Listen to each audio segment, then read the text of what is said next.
Well, let's get to it, so we can use the time.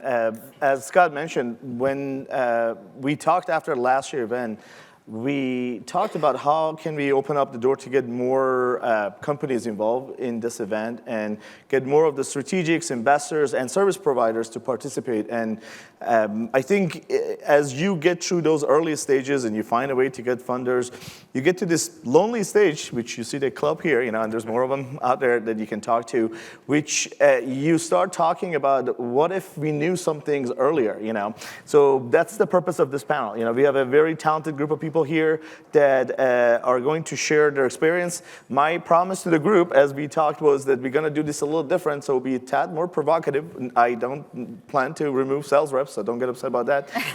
My VP of sales is here somewhere and it will kill me if I say that. But we'll try to be very real, and rather than telling you between great and greater which one we are, talk about the experiences we had that we can share with you. To give you the background about CathWorks, we are a non-invasive platform detecting coronary artery disease, and we are in a commercial growth stage. And our experience, we are lucky that we have large investors. We are after our Series D, and we have multiple strategics. So when I share with you some of the pains that we have and pose it to the group is coming from real experience. With that, let's start with Allison. And if you can, maybe just a brief background, share with us what is it that you do in your company, and then tell us how did you end up being the CEO of the company. I think that's always an interesting thing for everybody to know. Sure, thank you. I'm Allison London Brown. I'm the CEO of Luminelle, and we're a women's health company. Our focus is really on developing solutions that require visualization for operative and diagnostic procedures, and our key focus right now is uterine cancer, and accurately visualizing and detecting cancerous tissues and sampling for that. So sounds simple, but all we did was add a camera and voila.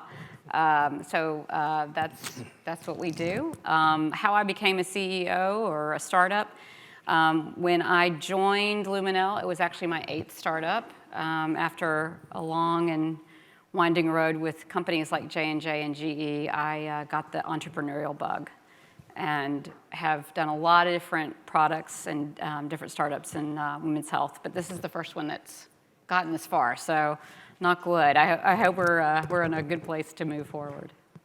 Awesome. Phil? Thanks, Ramin. Phil Rackliffe, CEO of Centerline Biomedical.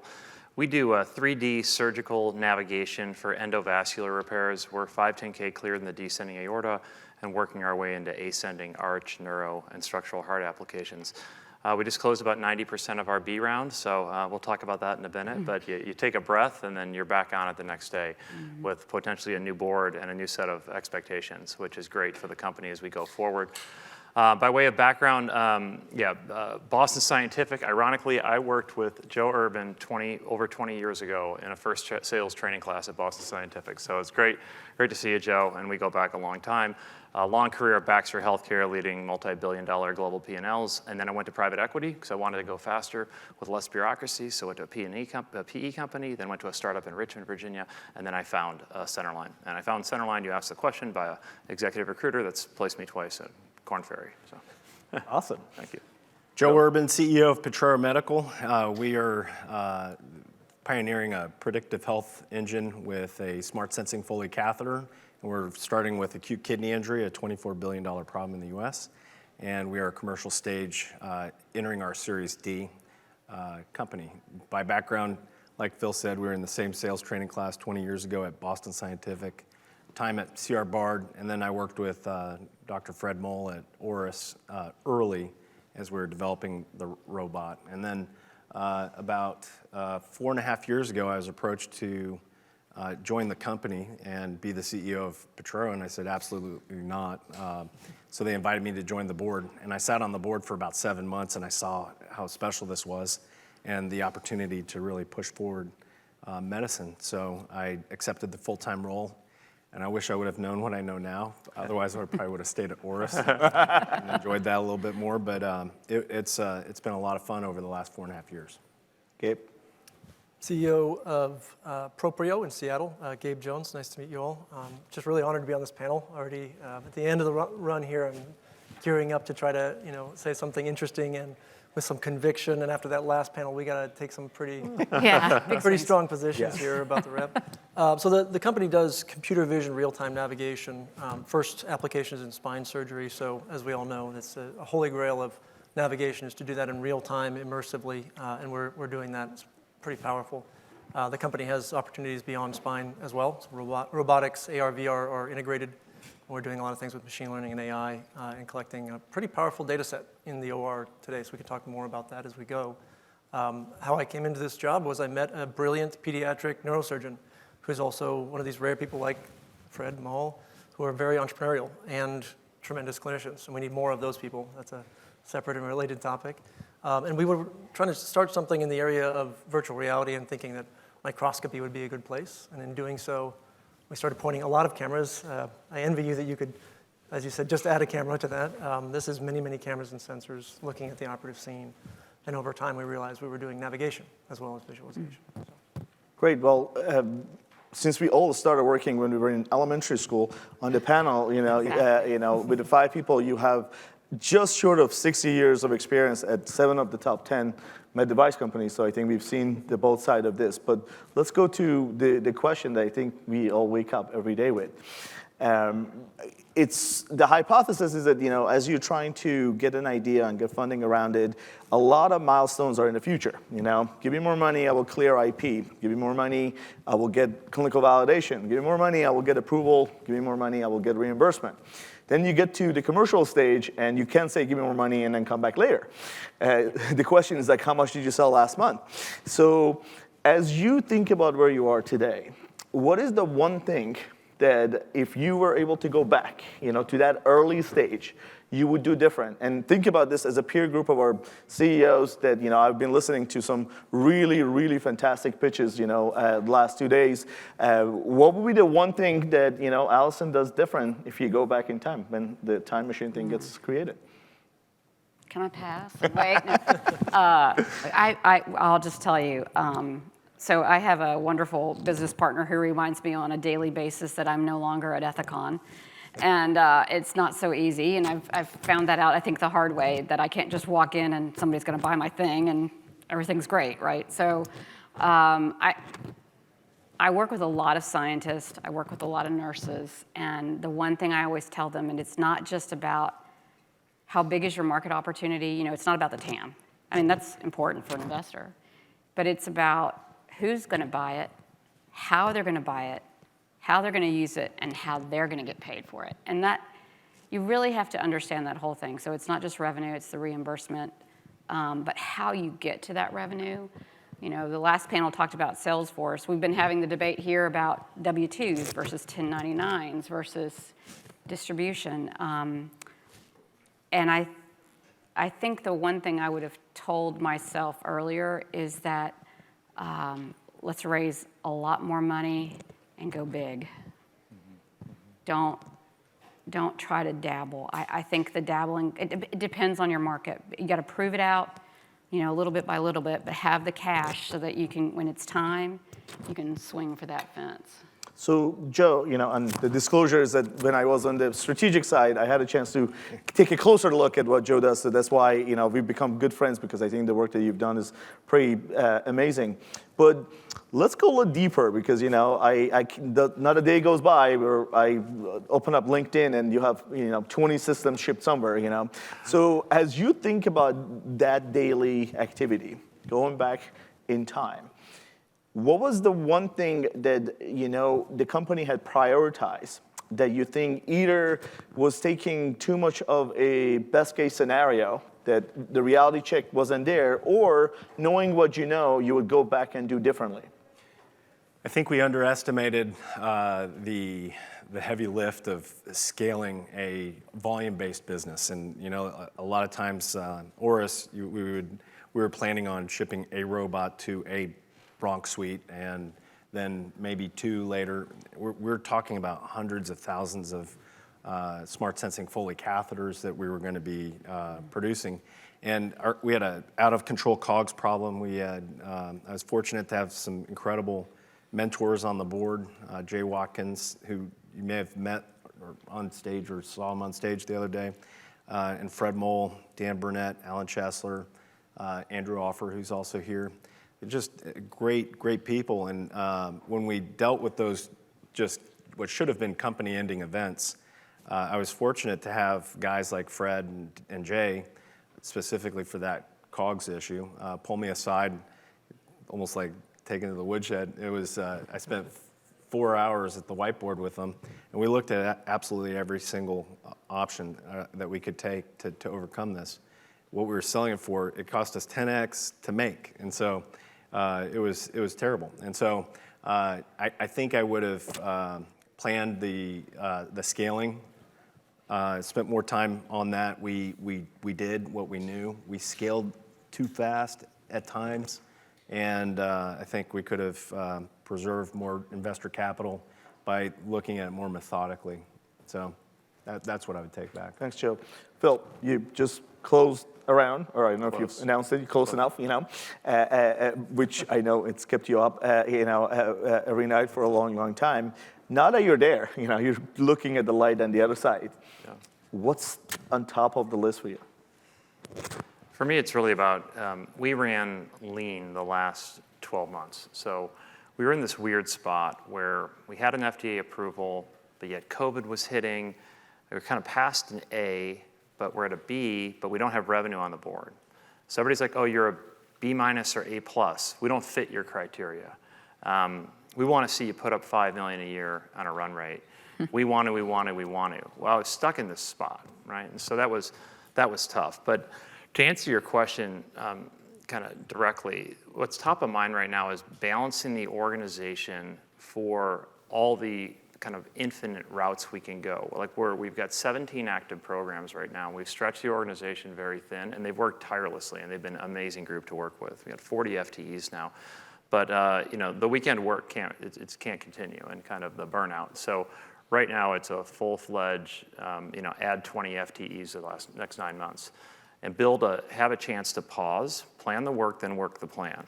Plan the work, understand how your org is going to be structured, who are the right leaders you need, and then have them kind of go out and just begin hiring. That's top of mind for me right now, for sure.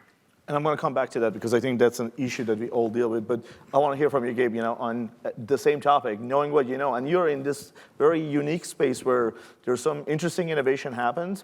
So maybe another lens of looking at it, knowing what you know now, what would you have done different to differentiate your pitch today, that would have probably give you additional advantages? Yeah, it's very comforting, by the way. I could answer a very similar answer to each of you, so that's very cool. I think if there's something valuable to say to the audience, it's if you have an opportunity to disrupt a sales model, the gentleman from Avail's comment hits home quite a bit, lean into that earlier, right? If you're going to come with a data play or something that's unique, I think we waited a while to kind of really triangulate that between selling a piece of hardware into the operating room that accelerates navigation and accelerates the workflow and does all these really cool things. It's a cool product. You demo it, the physician doesn't walk out of the room saying anything other than you're going to change that paradigm. Lean into that. You have the impact clinically. If you're going to go sell the data coming off of that or some access to something unique, change the selling model, really lean into it. I think we've played both sides of it for too long for a while there. And if that really is going to be the thing that, on top of the clinical differentiation, pushes the business to faster growth and a flywheel, to really lean into that earlier, that was an important lesson for me. So let's go back to adding people thing. And I know we have in the providers, there are different very well-known and high esteemed search group, executive search groups. And I wouldn't be at CathWorks if it wasn't for BioQuest. So I don't know, Dave Muldrow might be somewhere.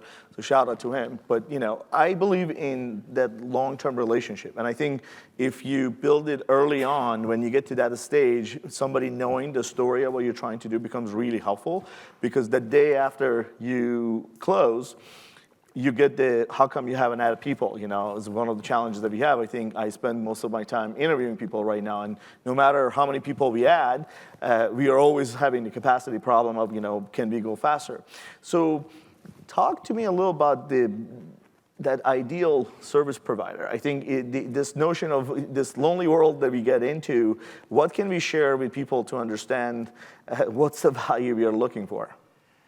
Yeah, for me, it's kind of twofold. One, I kind of bucketize some of the search firms as more executive-related, VP and above, and then more general service. And I do think there are firms that are better for engineers, software engineers in particular, than others, or QA, reg, reimbursement. That being said, for me, frankly, it goes on the network of other people I have asked who is good. I always like the 1 degree of separation. If Ramin or Joe tells me they use X, I very much trust these two. I worked with them for a long time, so I'll go there. So that personal kind of network is important for me.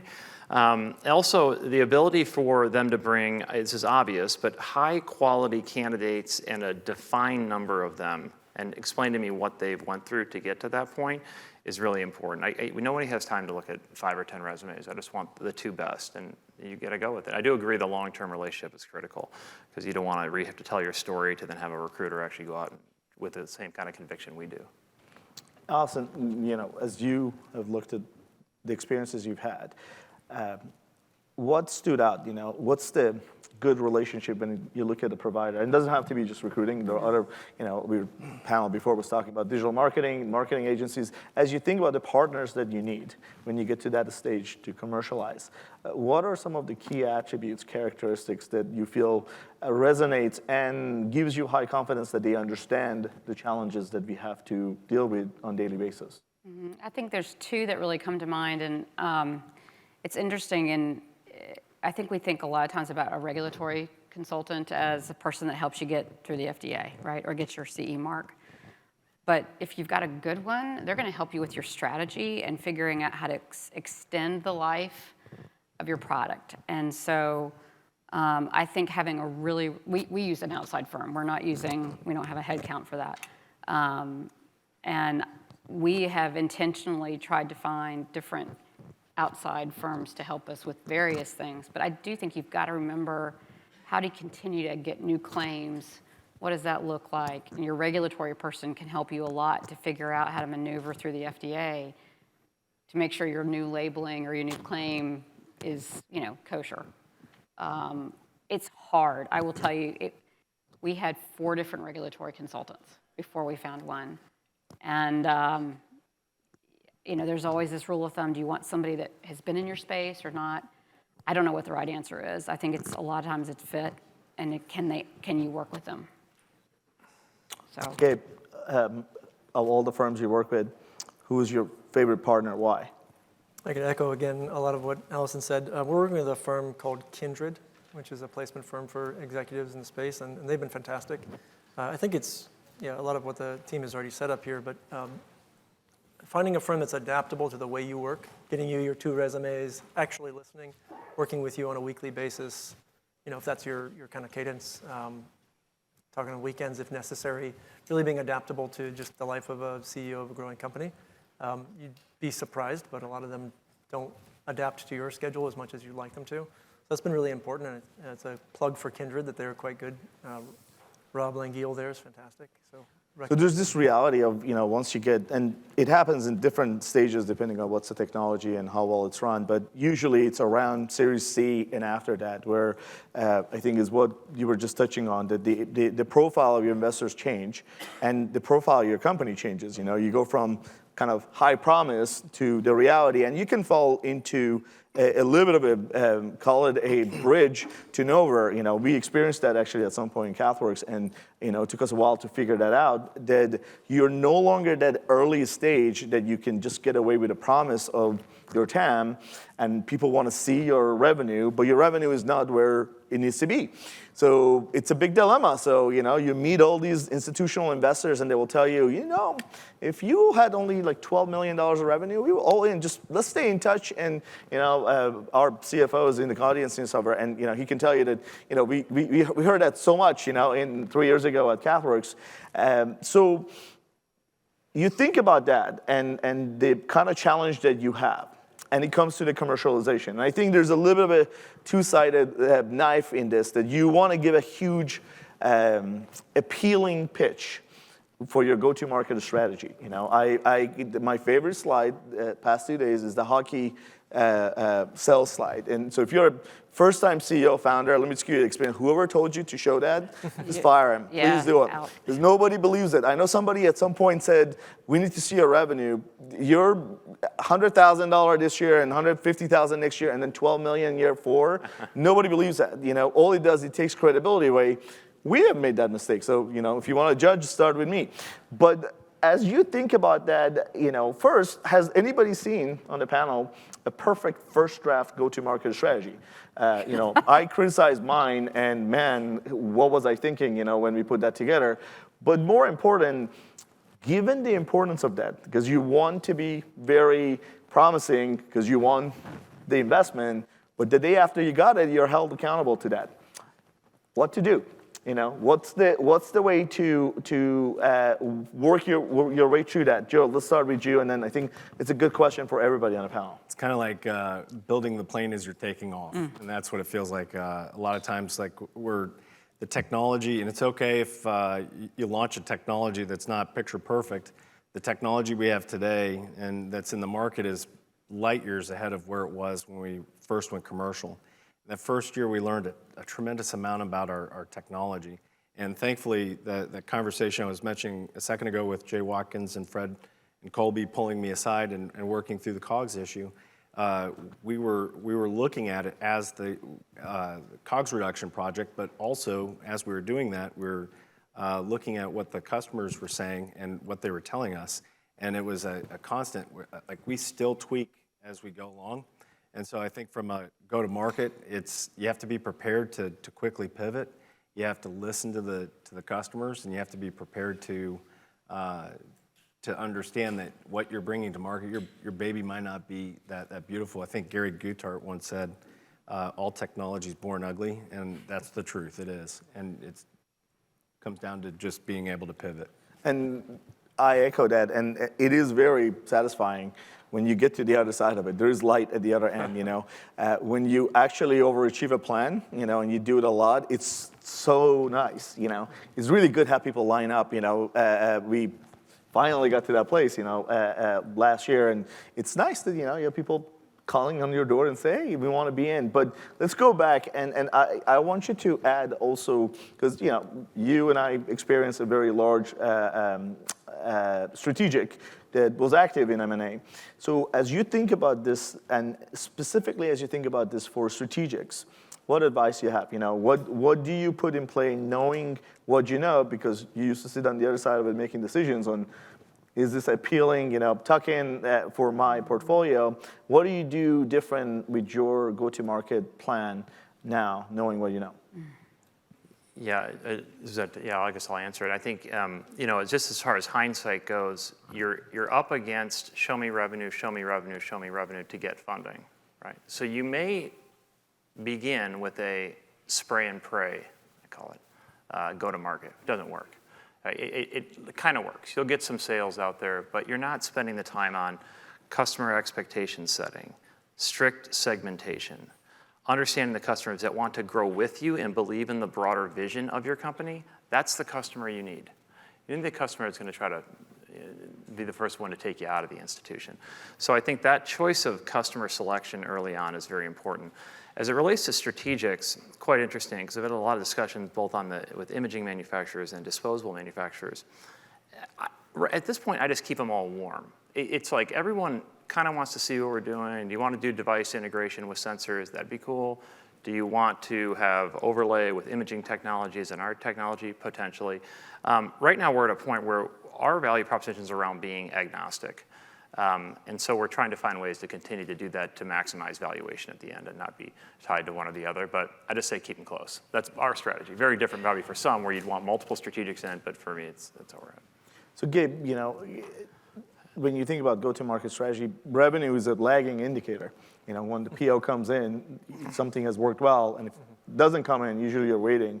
So as you think about if you were kicking the tires of a go-to-market strategy and a commercial plan, what are some of the KPIs you try to build into it to clearly convey the high degree of confidence, and on the other side, being able to go back and say, these are some of the leading indicators showing that, that plan is working well.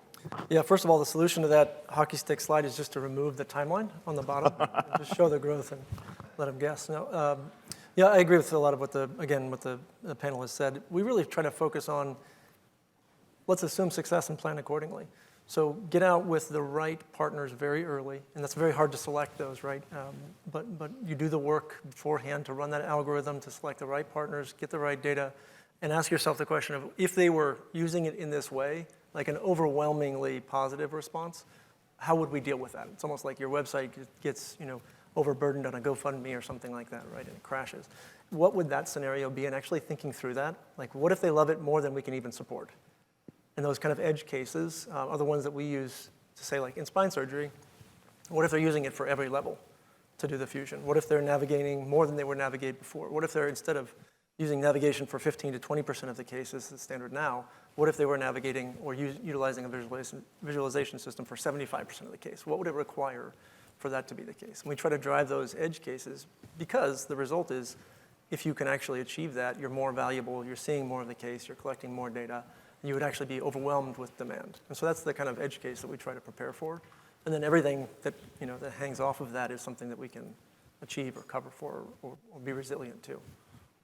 Allison, we were talking a little earlier, and you were talking about that, you guys might be in this unique world that you proactively have taken care of the reimbursement challenge that many others wait, and I can tell you, that's another big differentiator is that, after you got your regulatory approval, then trying to answer the question of how do I get paid for this, that's something that you can work, and there are actually new avenues to explore opportunities. If you don't know, AdvoMed now has a Excel subdivision for startups. It used to be a lot more expensive to be part of it. I highly encourage that you become part of that, and you can get a lot of good resources. But as you think about your technology and where you're focused, that is not a problem that you have to deal with, which is very unique, but what other things, so let's say if that's not an issue, what other things you are facing that you think becomes very relevant for that commercial plan to bring to life? Yeah, I think it's interesting because when we talk to people, especially either strategics or funders, and first I would have to say, if you've got $12 million in revenue, why do you need to be funded? Somebody just better take you out because that's crazy, right? But everybody says you're in that market development or you're trying to develop a market. Our challenge is that we have great reimbursement. So tissue removal is what we're talking about. And the reimbursement went up 575% for the office setting. So it was like a preferred reimbursement for the office setting for gynecologists, and yet they're not taking advantage of it. And that happened in 2017.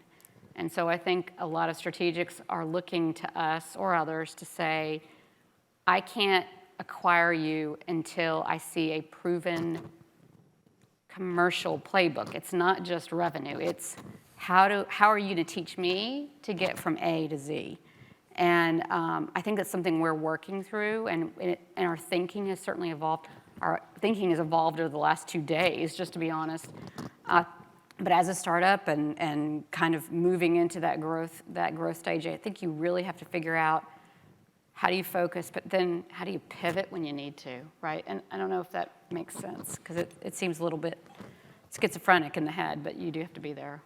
Yeah, and then you're touching on something that, as we were thinking about this panel, this idea of having the right advisors, having right partners, I think all of us are pretty lucky that we have board members, that they are very experienced, and that's something that you want to have, because you have to be, if you sell a plan, then you need to execute on it for the investors. You can pitch something and then come back the day after and say, well, we don't think that's really good, so we're going to shift away. Somebody's going to call timeout and say, no, what's the impact of that on what we're doing? I think that's why some of the specs fall apart, because what they pitch, right as you get close to going public, starts falling apart.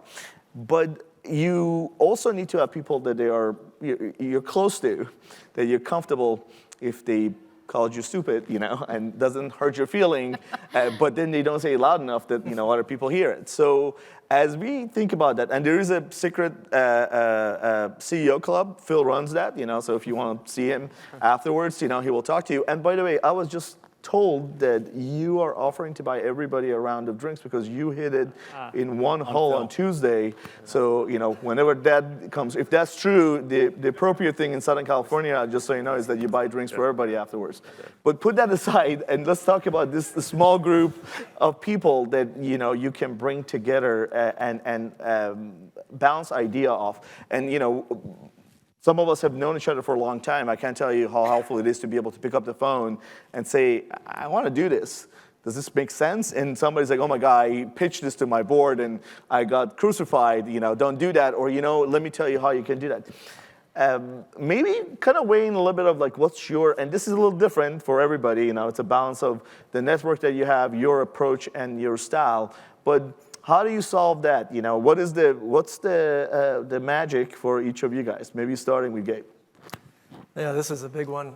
Building your own CEO advisory group is one of the biggest misses I had. I didn't do it soon enough. And if you do it with intent, whether you're a founder or you're coming in and taking over a company, I think it's very revealing, because if you say, well, what are my strengths and the things I want to build, whether it's aligned to the go-to-market or a particular technology, whether you're deep tech or going into a new market or creating a new category, you want to have people around who not only can commiserate, but can help you figure out how to price that, how to go to market, maybe even know some of the stuff we were talking about earlier. How do you select those early partners who are going to give you that feedback, whether you're right about that product and that pricing or not? So I think being very intentional about that, making sure the people you add to that group will call your bullshit, are able to, right? And that you can have those open conversations is really, really important. What you realize is that we're all dealing with kind of similar stuff, which is very relieving. And then we can start to brainstorm about some of those solutions together. So be intentional about building that group and do it earlier than you think you will need it. And it's an annuity, so you got to pay into it for when you need it. So, that extra drink and extra phone call at 9 p.m. sometimes goes a long way. Joe. Yes. I do think having access to people that can help you is something that, when I first came in as the CEO, I charged pretty hard. And when I stopped and looked around, I was like, oh my gosh, I need some help. I don't know what I'm doing with this right now, and made a ton of mistakes, still do. And as I go through and I look at the last 4.5 years, each round was a different chapter of what we're doing. And I guess the page has to be interesting for the reader to turn it and to get to the next chapter. And what I found was, as we had those really incredible challenges, it was talking to guys like Jay, Fred, Colby, Dan, Alan, Andrew on the board, as expected, but then reaching out to other people. In fact, Dan Hawkins was one guy that we sat down with when I made the mistake of stopping raising money as soon as the Series C was over, and I built the company. I was building it and growing it, and then we realized that, man, we're going to run out of money. We've got to raise money. And so I sat down with Dan Hawkins, and it was before Avail really took off, and he was like in this little rent office in Palo Alto, and he sat down and spent about 2 to 3 hours with us going through it. And so it's that network of other CEOs that have been battle tested in the past that you have to lean on and just put some pressure on just to understand, like, how do you do this? Because they're going to help you avoid that pain if they can, because they've gone through the pain and they understand what to do. So that's as fast as you can. If you haven't already, get your network.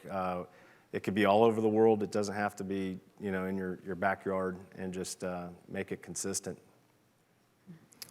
I'd start with the notion that you are humble and you don't have all the answers. That's first off. If you think you are, then you've got another issue. So you only learn through your peer network. So we start, we get on the phone, and it's the loneliest job for sure that I've had. And so, somewhat external stakeholders, you got your own employees, you got customers, you have investors, you have strategics. So you need to have that, or else you're gonna go crazy. So, we have our own little CEO group that we bounce things off of and ask stupid questions. And then we started at Centerline. We got a scientific advisory board, which probably every company does, but then we got a business advisory council. So I just picked mentors in my past, like Frank Grillo, who worked many years at Intuitive Surgical and Kyphon and Medtronic.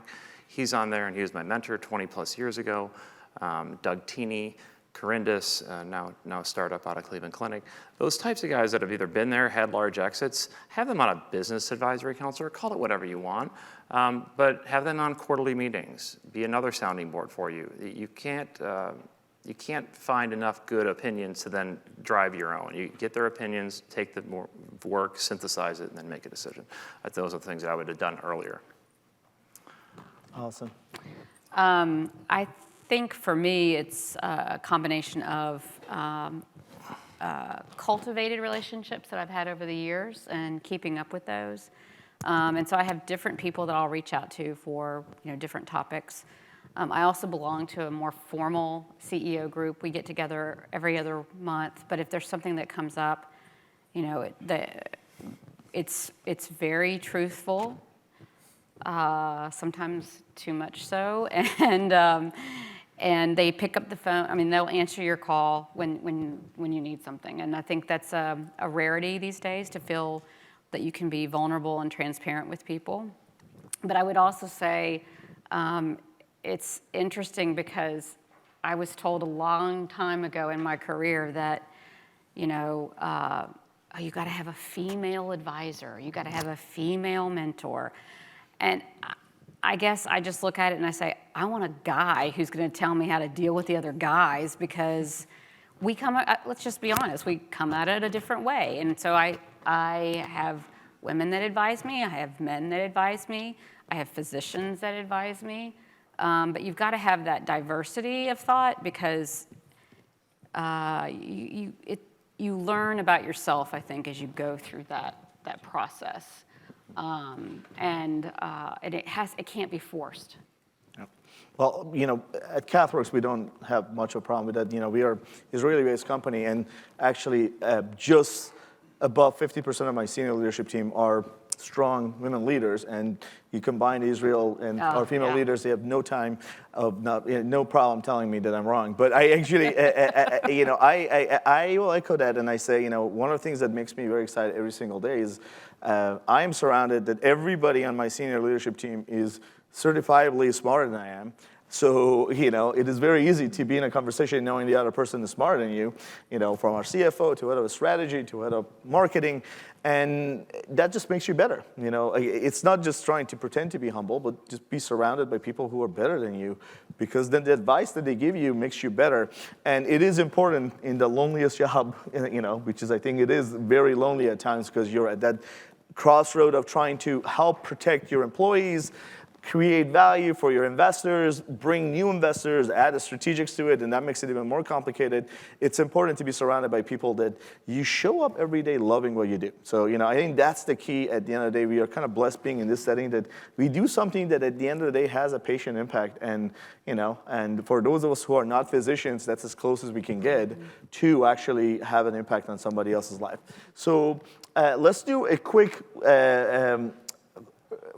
run of what's the next big thing for your organization that people here should know, and make it whatever you want it to be, whether it's towards investors, partners, anybody else. What's the next big thing that you guys are going to do?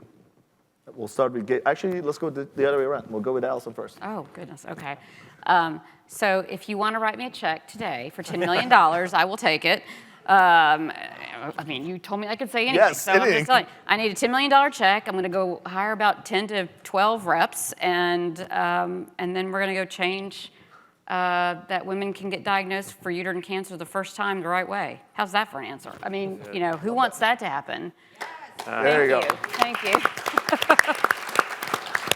Phil. Two things. Number one is the value of our platform for next indication. So we're just doing our 4th structural heart study, transseptal crossing, getting the left side heart conditions, and then aortic arch and ascending is a growing market, and it's going to be the next gen of where they go next. Active development there, so that's very exciting. We got our current product going well, and we're going to go to other product that may even have a better product market fit. The second thing to be excited about this company, and still looking for some money to round out this round, is how much do you need? 3 to 8, but okay. 3, more on the side of 3, 27 in. So it's more like last Thursday, President Biden signed this omnibus bill for $1.5 trillion. In there, we worked 2 years to try to get legislature to write in verbiage that said you must use, or at least strongly use, radiation-reducing imaging equipment for complex surgeries. Got it in there. So just really kudos to the government lobbying team we had, and we got an exciting future. That's great. Awesome. That's awesome. Joe. Well, close our Series D. That's priority number one. Earlier today, I announced a new product called Akron Analytics, and this is where we can see retrospectively over the course of the last quarter the performance of a kidney across different departments, different patients, and provide that clinician that intel, which if you could see it, you can measure it. If you can measure it, you can improve it. This is a first step in really reducing the $24 billion problem that we're faced with and digitizing the kidney. At the end of the year, we have another major software launch that will, we believe, revolutionize the way that fluidics is administered in the operating theater as well as the ICU. So we're super excited for those events. Okay. We're trying to guarantee the outcome of a spine surgery, and that's the long-term goal, right? Like, what if you knew the outcome and the probability before you even started, or at a certain stage, if you can evolve kind of your understanding of the procedure as you go. So on that, that huge moonshot mission list, this year we're planning to do first in human. So for me, as a founder of a company, 5.5 years in, grinding on deep tech development, first 510K going in very shortly, it's going to be a big year. And that's the first major step, right, followed by a lot of other really important ones. Well, fantastic work by all of you, and I highly encourage everybody, if you want to reach out, this is a very impressive group too, and they're very real, so if you want to reach out just to connect and piggyback on their advice, that's, I think, something you should do. I want to bring it back to, I think when Scott did this meeting the very first time, I think I was the very first person who signed up for CathWorks at the time, and we had a vision at CathWorks that we will be at the stage that we can actually commercially grow, and I think we are there now finally, and for us, we hope that we can be in as many of the 50 states before the end of the year. And then I want to just say something about this ecosystem that we are in. I live in Southern California, so for me this is home, 10 minutes away, but putting together these meetings takes a lot of work, and what I always admire about Scott is that every year when it's done, the day after, we talked 2 days after last year about how do we bring more people, more strategics, how do we bring more investors. So my ask from everybody in the audience is that, if you get value from this, do 2 things. One, connect with somebody here that you don't know. And, even if they don't give you anything directly, maybe you can give them some value, from your experiences. That goes a long way. You never know. I have got so much back from people that I've connected in time. So do that. It's, to have drink with somebody you don't know, and then take advantage of the beautiful, view that is happening outside. And the second thing is that as you walk away, hopefully from here in a couple of days with a lot of good ideas, maybe more money, some new partners, think about how we can actually grow this ecosystem, because I think we all have a responsibility to continue shine light on what a great space it is to be. It's difficult. It's meant to be difficult. It touches people's lives, but we have a responsibility all to contribute back to it. I am proud of being part of it, and we'll be part of it next year and the year after that, no matter what we do at CathWorks. And thank you, Scott, for putting this meeting together. Thank you, Scott. Thanks, Joe.